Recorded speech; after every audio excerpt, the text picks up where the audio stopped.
And Newbie took game one.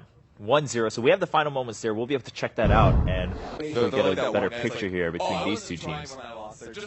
And EG gave away a first pick Lesh, getting Queen of Pain in return. And Bounty Hunter.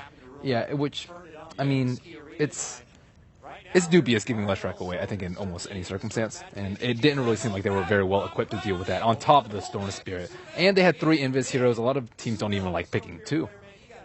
But I mean, it was a newbie performance. It's pretty interesting because one of the strengths that we have talked about a lot for EG is that we feel like PPD is an incredibly good drafter and captain and never gets outpicked. To me, he has like that one rare off game, like say every 20th game or something, where the draft just, he has a plan and then it gets thwarted or he overthinks things and just ends up with something bad. I feel like this, personally for me, this is an outpick. Like, pretty clearly newbie have tons of ways of fighting. EGs they have like a very specific way things need to happen for it to be favorable for them, and Newbie just took full advantage of it. I think even more so than the wildcard teams, like Newbie have nothing to lose because they already won a TI.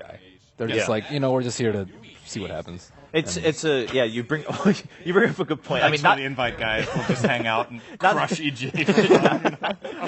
No pressure. Not that they're taking it lightly, but they did win TI once. Of course, in some senses, they are defending champions, but at the same time, as we've been going around and just listening, it sounds like their general attitude is they don't look at themselves as a favorite. So in that case, sure, we're defending champions, but we have nothing to lose. A lot of people aren't actually in the community aren't expecting Newbie to do that well either. So they probably were a lot more relaxed going in against EG, who are definitely one of the favorites, at least in terms of the community. So EG playing against the defending champions of TI. Of course, EG has had a great performance earlier in the year at DAC. They won first place there, and that was when Sumail really shined, right? Sumail coming up as kind of that prodigy, one of the youngest players now coming back as a superstar in EG. And we have a closer look at Sumail and his story leading up to TI5.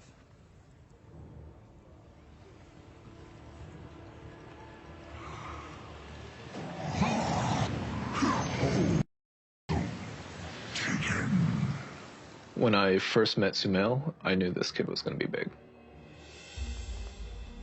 Sumail and me started playing Dota when I was 15 and he was 8. He had this passion. For Sumail, all that mattered was being the best.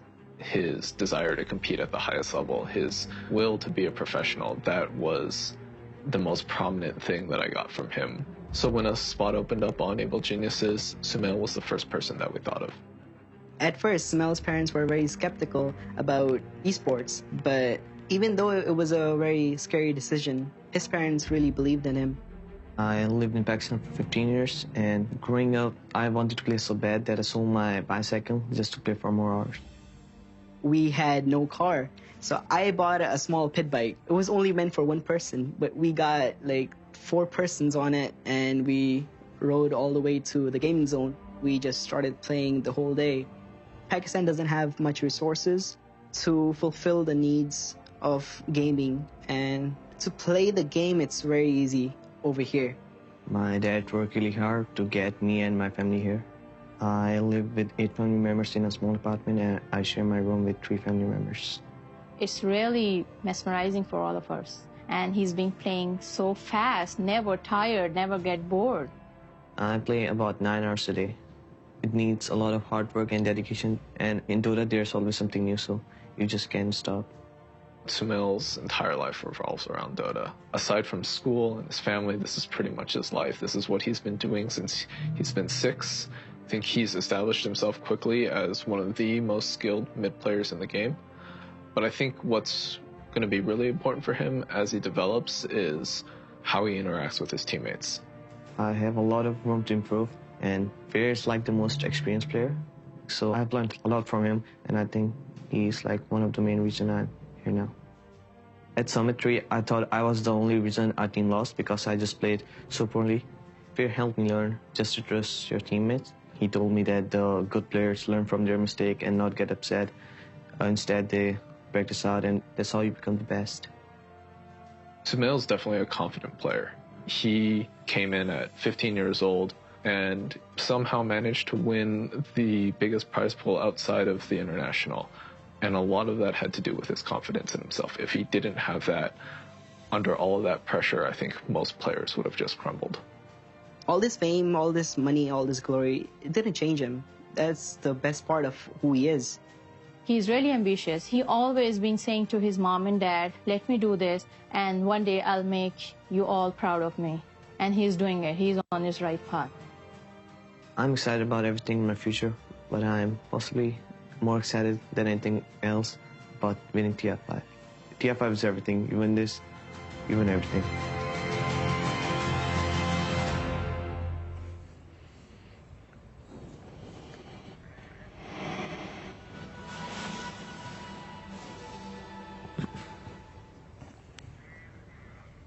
So yeah, TI5 is everything. You win this, you win everything. Pretty accurate description, of course. I mean, sure, there are a lot of other tournaments that are important that people remember, but at the end of the day, everyone always talks about who's going to go to TI, who's going to win TI, who's defending TI as a champion.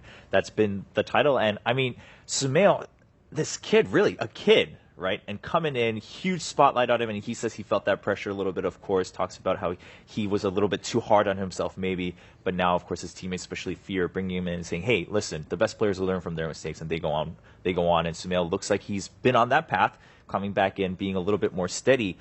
What do you guys think about Sumail and EG, just overall Sumail's part in EG? Like, how crucial is he to that team? Well, EG has been one of the teams that have benefited the most from just, like we've talked about it previously, having like the match of young talented player and old experienced, like a steady player like Fear, right? And Sumail, I think when he joined the team, the way they started drafting was that they started giving him a lot of space. They tried to really incorporate him in the team and really set up so that he could play under the best conditions, so that he could shine, because they knew he had the talent, but they needed to make sure that, you know, if you take a player like that, like you said, and put him in a pressure situation with like minimal support, say, from the, and you just leave him on his own, it can of course be really dangerous. But I think they, as a team, they incorporated him very well into the EG model of how they wanted to run their team, and it's been super successful. Yeah, and of course, just now, sure, they lost one game to Newbie, but for those of you, I mean, if you are interested, first of all, if you've been following Dota 2 for a little bit, you definitely have heard of EG, and let alone Sumail. But if not, if you're newer still after watching that, definitely go over, feel free to check out our third stream. That's where they'll be playing Game 2 versus Newbie, see if they can tie it up at least, start with a point. And on that note, those two teams are in Group B, and that group started earlier with Newbie versus VP. So we'll take a quick look at the standings here, of course, now wrapping up Group A for the day. So day one, Group A, we're done with it. Even here, we will be moving on to Group B. We've had now a couple matches for Group A. Maybe we can get a little bit of a feel for where teams stand and exactly how much harder maybe Group A is compared to Group B as it comes up here. But LGD going strong, as we mentioned earlier. They finished 2-0, so 6 points. Secret and Complexity, 4 and 3 points each.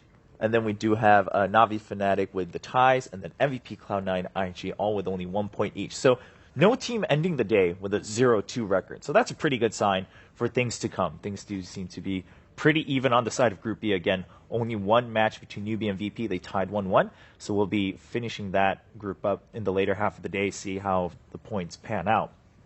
On Group A, so far, of course, we've only had certain matchups. We haven't had all the teams playing around robin. Anything surprise you guys, Ben, or is it just so far kind of what you'd expect? Pretty much what I'd expect. I don't think there's too many surprises. MVP, I think, taking a game off Navi, I think Winter and I were actually pretty surprised about. I mean, Navi dominated them game number 2, but in game one they struggled.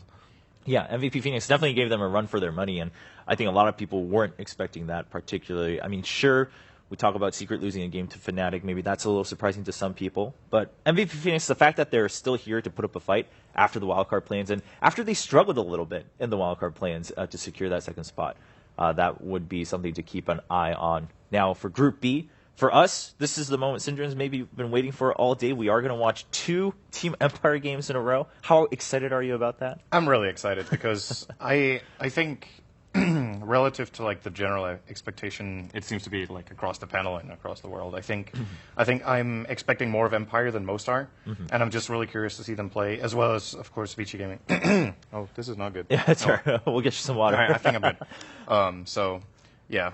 The Empire versus Vici is going to be really interesting to see because, yeah, those are 2 teams I expect a lot from, and I'm just curious to see if they get off on the right foot. All right. Winter, what about you? I mean, as Syndrome was just mentioning, Empire, it does seem like there's a bit of a split in expectations. A lot of people they kept mentioning like Empire has a lot of potential. They were sad that maybe they didn't make it to the qualifiers at ESL1. They are here at TI5. Some people still have hopes, but is it too early to tell? What are your thoughts on Team Empire? I think they have a lot of potential as a team. They are young and a lot of ambition. They play very aggressively. It's very suitable in the current patch, but in the match versus VG, I'm actually more interested to see which VG Gaming actually show up, because they're not on a very good run, and they have very high expectations on their back. And from what I heard from someone like a reliable source, that they're actually reverting back the drafting position towards FY, because recently, for the past month or so, Hao has been drafting after joining the team, and there were mixed results, and obviously they weren't really too happy about it. And for this event, FY is drafting again for the team, so I'm very interested to find out how is the form of the team in general. Yeah, we should note, of course, Vici Gaming last TI was looking pretty strong, going for the run all the way, then got stopped by Newbie in the finals and just had to rest at second place. Coming in, do you think most people, Ben, can have that same high expectation that they have a very good chance of making it all the way to the finals, or do we have to wait through the group stages to find out again which Vici is here? I chatted with Ice, and I was like, I don't know whether to place you guys like 3rd through 8th or anywhere from 3rd through 8th. He's like, I don't know either. so I was like, well, that means he's not confident he's top 2. That's usually a no, bad there sign, you go. because he usually says something like, we are probably top 2 or 4, probably like Oh, he's usually okay. very confident. Right. So a little bit of a maybe different attitude coming in.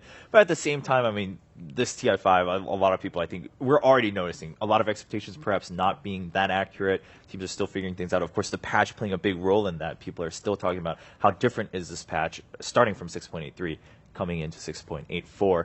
And as we look at the lineup here for Vici Gaming. So these two teams playing their first game, I believe, of TI5 coming in here on day 1. Empire versus Vici.